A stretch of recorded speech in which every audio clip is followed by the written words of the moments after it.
राजा कृष्णदेव राय का घोड़ा अच्छी नस्ल का था, इसलिए उसकी कीमत ज्यादा थी। तेनालीराम का घोड़ा मरियल था। तेनालीराम उसे बेचना चाहते थे, पर उसकी कीमत बहुत ही कम थी। वे चाहकर भी बेच नहीं पाते थे। एक दिन राजा कृष्णदेव राय और तेनालीराम अपने अपने घोड़े पर सवार होकर सैर को निकले। सैर के दौरान राजा ने तेनालीराम के घोड़े की मरियल चाल देखकर कहा, कैसा मरियल घोड़ा है तुम्हारा, जो कमाल मैं अपने घोड़े के साथ दिखा सकता हूँ, वह तुम अपने घोड़े के साथ नहीं दिखा सकते। तेनालीराम ने राजा को जवाब दिया, महाराज, जो मैं अपने घोड़े के साथ कर सकता हूँ वह आप अपने घोड़े के साथ नहीं कर सकते।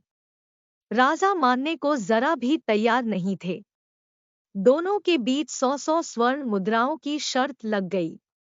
दोनों आगे बढ़े। सामने ही तुंगभद्रा नदी पर बने पुल को वे पार करने लगे। नदी बहुत गहरी और पानी का प्रवाह तेज था। उसमें कई जगह भंवर दिखाई दे रहे थे। एकाएक कई जगह भंवर दिखाई दे रहे थे। एकाएक तेनालीराम अपने घोड़े से उतरे और उसे पानी में धक्का दे दिया। उन्होंने राजा से कहा, महाराज, अब आप भी अपने घोड़े के साथ ऐसा ही करके दिखाइए। मगर राजा अपने बढ़िया और कीमती घोड़े को पानी में कैसे धक्का दे सकते थे। उन्होंने तेनालीराम से कहा, न बाबा न, मैं मान गया कि मैं अपने घोड़े के साथ यह करतब नहीं दिखा सकता जो तुम दिखा सकते हो।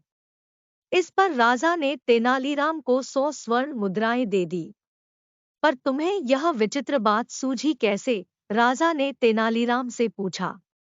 महाराज, मैंने एक पुस्तक में पढ़ा था कि बेकार और निकम्मे मित्र का यह फायदा होता है कि जब वह नहीं रहे तो दुख नहीं होता।